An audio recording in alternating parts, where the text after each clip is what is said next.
tiveram hoje um cenário difícil em termos físicos, assim, pelo calor que vocês tinham, mas vocês tinham um objetivo muito grande que acabaram não alcançando. O primeiro tempo já foi ruim, o segundo tempo com um a menos ficou ainda difícil, mas o Coxa ainda teve reação, conseguiu um gol de descontar. O que saiu errado aqui hoje? O primeiro tempo foi muito aquém da nossa equipe. Eu posso dizer que foi o pior primeiro tempo sob o meu comando. Talvez um primeiro tempo, mas era estreia, né? Estava só começando o trabalho do Fluminense. Que não deu nada certo o primeiro tempo. Nós ficamos muito aquém em termos de briga, intensidade, competitividade. Ainda assim, nós tivemos uma oportunidade de gol, mas o Cuiabá teve muito mais. Nós não fomos vazados logo de cara, porque o Gabriel trabalhou bem.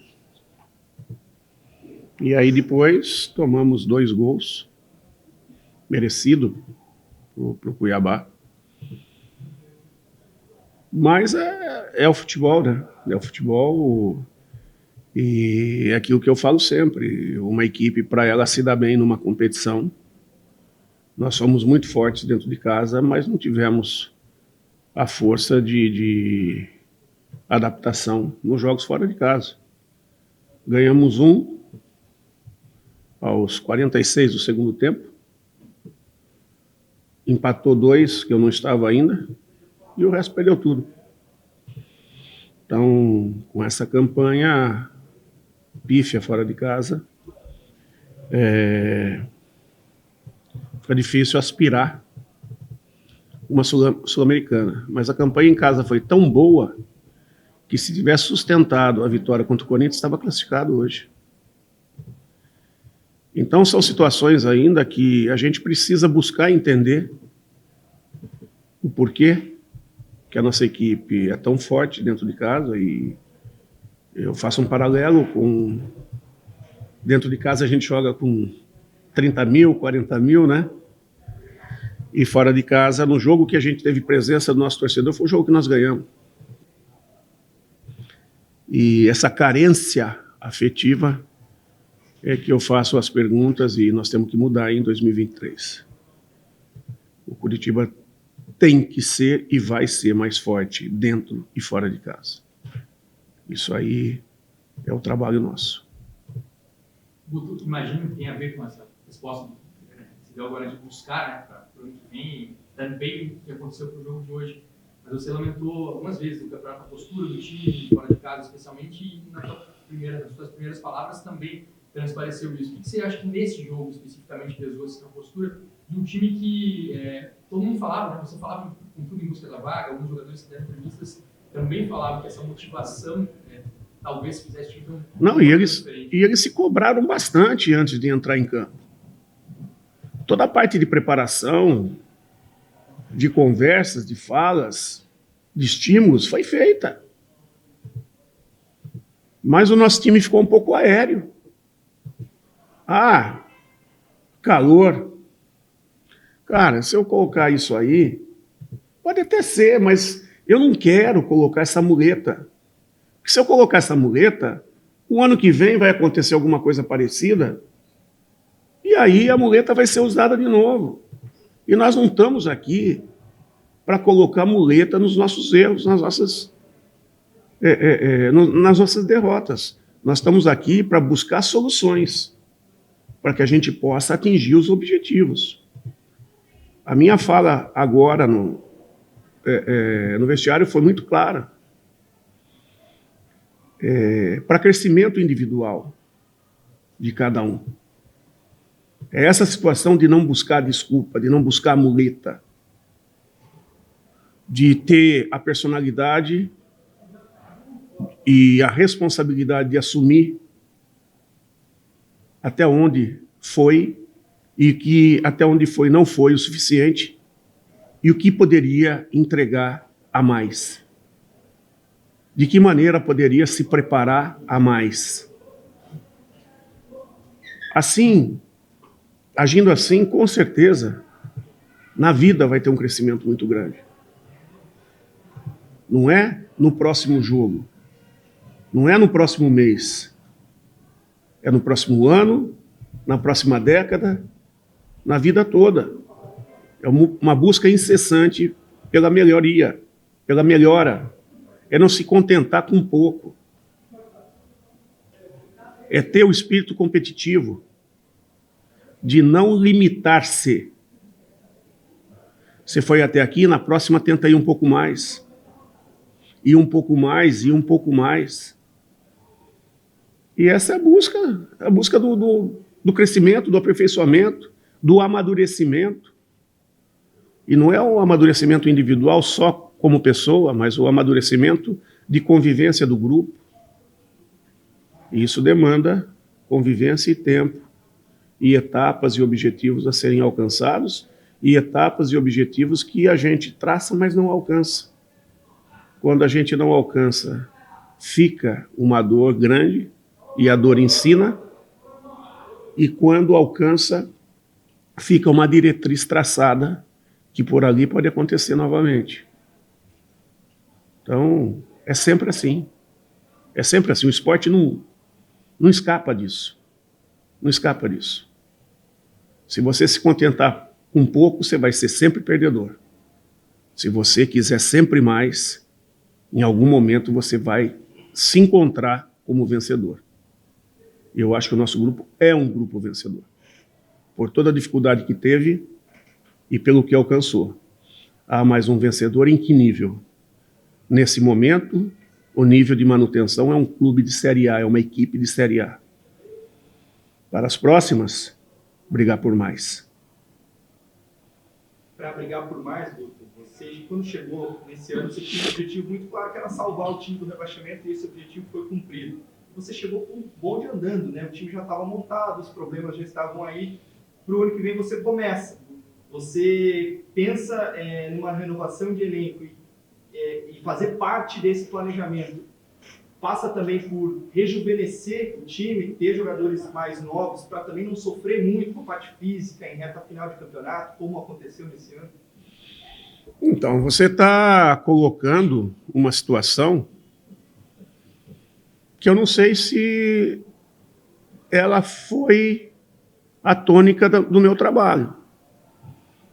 Nós tivemos um ou outro jogador mais experiente jogando como titular, e todos que jogaram, no momento que estiveram dentro de campo, deram seu contributo dentro de um padrão importante. A nossa equipe é uma equipe mesclada. Tem alguns jogadores mais veteranos, que foram importantíssimos na condução mental do grupo até o estágio que nós atingimos.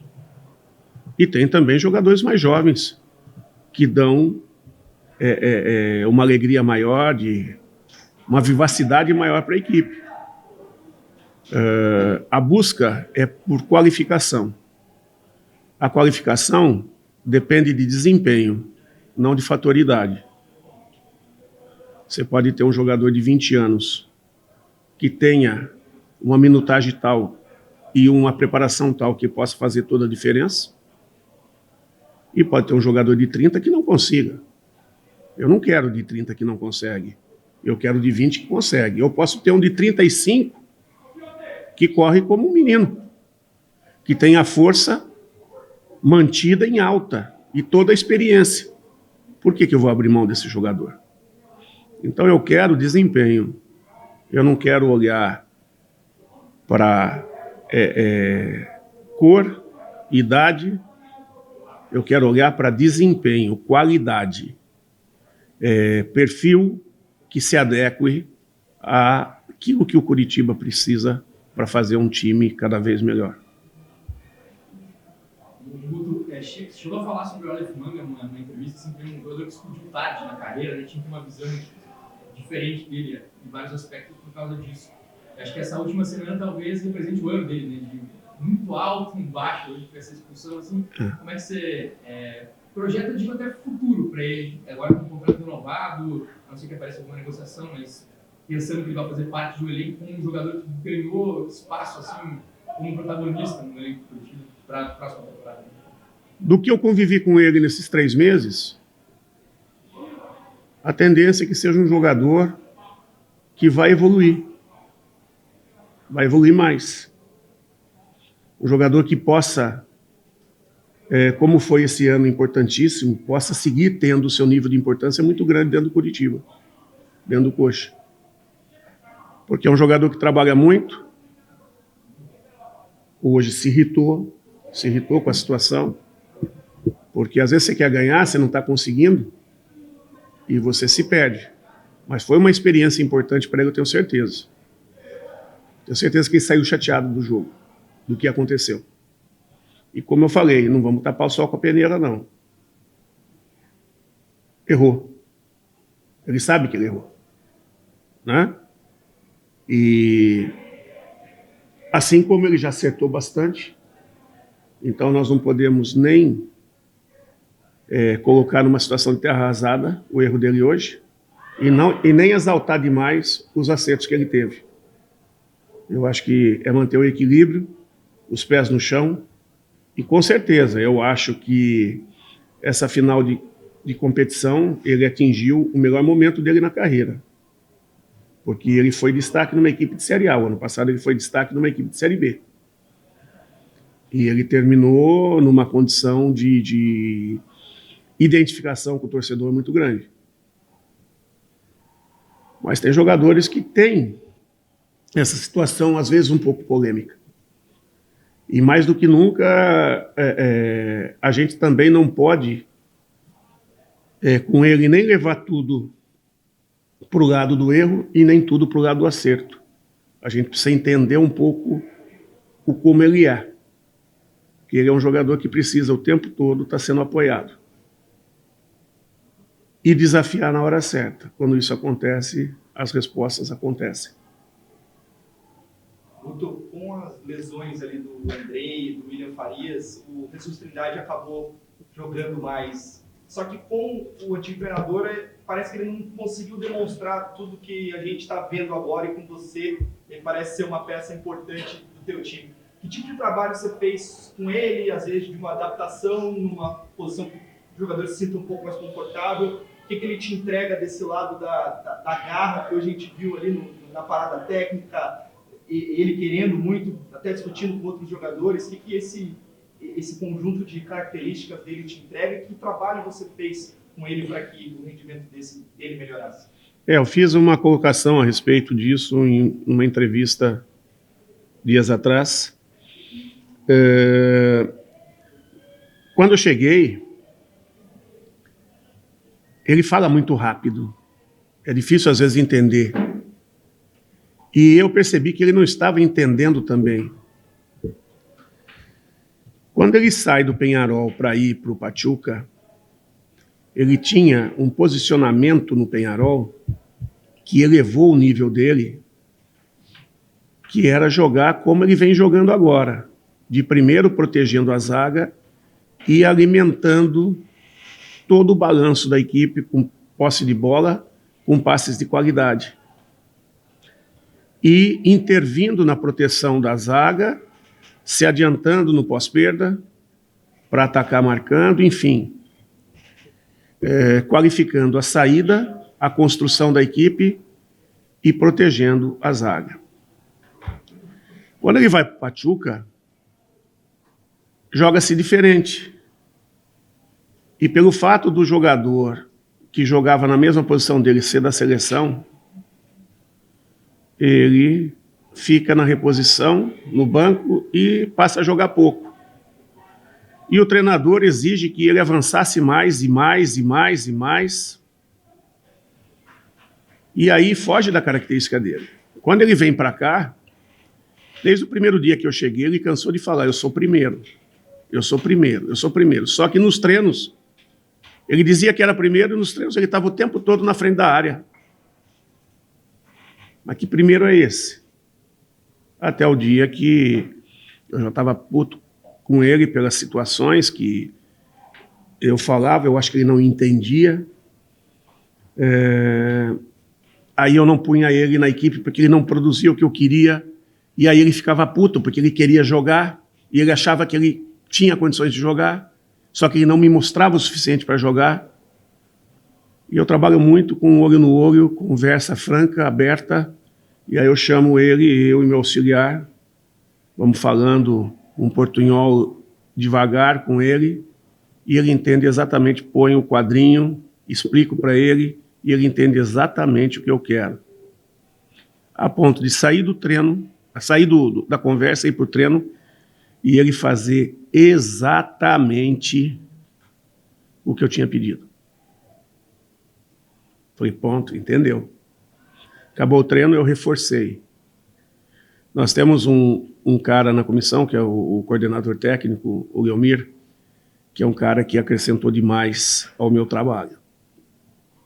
Um cara com uma experiência vasta, campeão mundial, como auxiliar do Abel, um cara com uma vivência muito grande. Fala mansa, raramente se ouve ele, e o tempo todo ele está no trabalho de formiguinha, reforçando as ideias boas e aconselhando quando existe algum tipo de erro. Acaba o treino, eu vejo ele encostar no Jesus e fazer o mesmo tipo de comentário que eu tinha feito com Jesus, reforçando o grande treino que ele tinha feito. Isso começa a dar um feedback positivo para o atleta.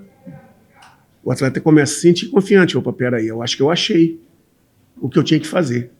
Porque até então, o professor só brigava comigo, só me cobrava e as coisas não saíam. E agora ele está me elogiando. Vai para o primeiro jogo dele, ele arrebenta com o jogo. Foi uma das peças principais da partida. E sai, se eu não tiver errado, como o melhor jogador da partida eleito pela imprensa. Aquilo traz um nível de confiança muito grande para o atleta. E a partir dali ele não deixou mais cair. Ali só foi crescimento. Quando ele passou um pouquinho do ponto, nós chamamos também, né, que eu acho que ajustes são muito importantes. O atleta, não adianta ele trabalhar o tempo todo pela cabeça dele. Se existe uma diretriz, o tempo todo você tem que dar liberdade para ele criar, para ele pensar, mas tem que dar diretrizes e feedback de quando ele está no caminho certo e quando ele não está no caminho totalmente certo. E o trabalho nosso gira em torno disso. Eu sei que a diretoria já está trabalhando, pensando em planejamento para a próxima temporada. Imagino que o seu foco fosse mesmo no grupo de jogadores. Agora você se integra também a isso, para formatação de elenco, e até avançando um pouquinho na pergunta, assim, você em algum momento citou, estou trabalhando com um elenco que não é bem das características que eu imaginava, né? Só para colocar, assim, nisso, até vendo que falta no elenco, da nossa visão, assim, você pensa, os jogadores em transição, assim, de velocidade para ataque, são algo que faltava nesse elenco que você deve pedir bastante, assim? Carências, né, de reposições boas, de jogadores que possam trazer velocidade, possa trazer nível de precisão, de assertividade, né? É essa a busca. Jogadores com um enfrentamento de homem a homem bom, né, de bom porte físico, porque quanto mais físico for a equipe e com uma boa técnica, a tendência é ter melhores resultados. Porque o tático, ele passa muito pelas peças que você tem para montar essa estratégia.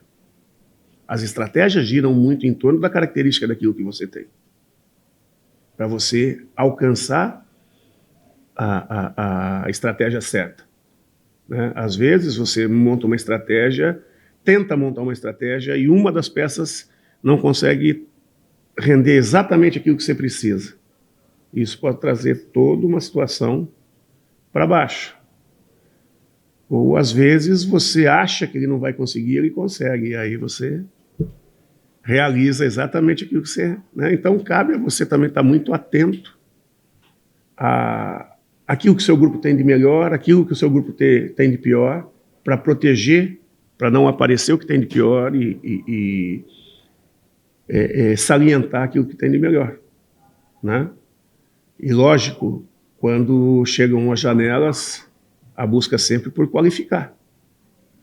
Porque só o treinamento para qualificar individualmente o jogador,